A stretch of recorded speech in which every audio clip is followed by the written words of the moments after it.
അതായത് എല്ലായിടത്തും പല സെക്ടറിലും ഇൻഡിഗോയാണ് മൊണോപ്പൊളി. ആ ഫ്ലൈറ്റ് നിന്ന് പോയി, അത് ക്യാൻസൽ ചെയ്തു, മറ്റൊരു ഫ്ലൈറ്റ് ഇല്ല. അതാരാ ഉണ്ടാക്കിയെടുത്ത്? ഗവൺമെൻറ് ഇത് മോണിറ്റർ ചെയ്യേണ്ടത്.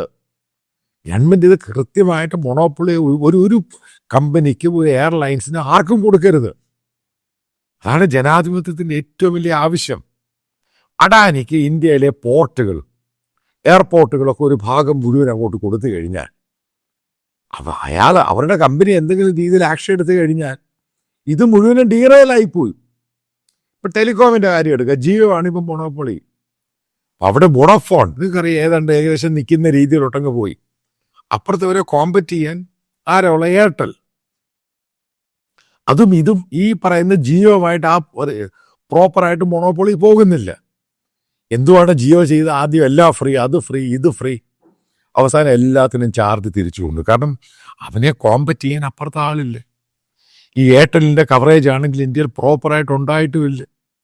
കാരണം ജിയോയുടെ ഇഷ്ടം പോലെ പണം ഉണ്ട്, അവർ പല രീതിയിൽ പണം പമ്പ് ചെയ്തു. ജിയോ ഫോറിൻ അമേരിക്കയിൽ നിന്ന് ഫണ്ട് എടുത്ത് കൂടുതൽ എക്സ്പാൻഡ് ചെയ്ത് കൂടുതൽ ടെക്നോളജി കൊണ്ടുവന്നു.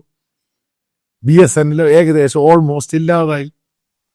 ഇത് ഞാൻ പറയുന്നത് ഒരു സെക്ടറല്ല, ഏവിയേഷൻ്റെ കാര്യമല്ല, എല്ലാ സെക്ടറിലും ഇത് ബാധകം.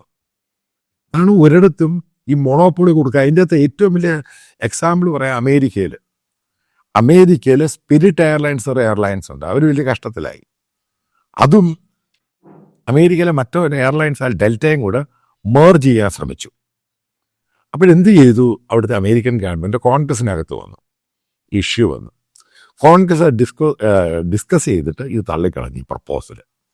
എന്നിട്ട് സ്പിരിറ്റിൻ്റെ സാമ്പത്തിക പ്രശ്നം അവർക്ക് ഇത്ര ശതമാനം കുറച്ചിട്ട് ലോൺ ബാങ്കുകളിൽ നിന്ന് എടുപ്പിച്ചു കൊടുക്കാൻ പറഞ്ഞു. ഗവൺമെൻറ് ഓഫ് യുണൈറ്റഡ് സ്റ്റേറ്റ്സ് പല രീതിയിലുള്ള ഗ്യാരണ്ടികൾ ഓഫർ ചെയ്തു. കാരണം ഇത് മൊണോപ്പൊളി വന്നു കഴിഞ്ഞാൽ അവരങ്ങ് കംപ്ലീറ്റ് ഡോമിനേറ്റ് ചെയ്ത് കളയും. ഇതാണ് ഏറ്റവും വലിയ പ്രശ്നം. ഇന്ത്യയിലെ ഏറ്റവും വലിയ പ്രശ്നം ഇതായിട്ടൊന്ന് മാറി, പ്രത്യേകിച്ച് മോദി ഗവൺമെൻറ് വന്ന ശേഷം. ചില മുതലാളിമാർക്ക് എല്ലാം അങ്ങ് കൊടുക്കുവാണ് കംപ്ലീറ്റ് ആയിട്ട്. ഇപ്പം മൈനിങ് ചിലർക്ക് കൊടുത്തു, അവർക്ക് തന്നെയാണ് മൈനിങ് അങ്ങ് പോകുന്നത്. ചില ആൾക്കാർക്ക് ഇലക്ട്രിസിറ്റിയുമായി ബന്ധപ്പെട്ട് പവർ ജനറേഷൻ അത് കൊടുത്ത് ചില ആൾക്കാർ കൃത്യമായിട്ട് കിട്ടുന്നത് മറ്റുള്ള ആൾക്കാരില്ലാതായി.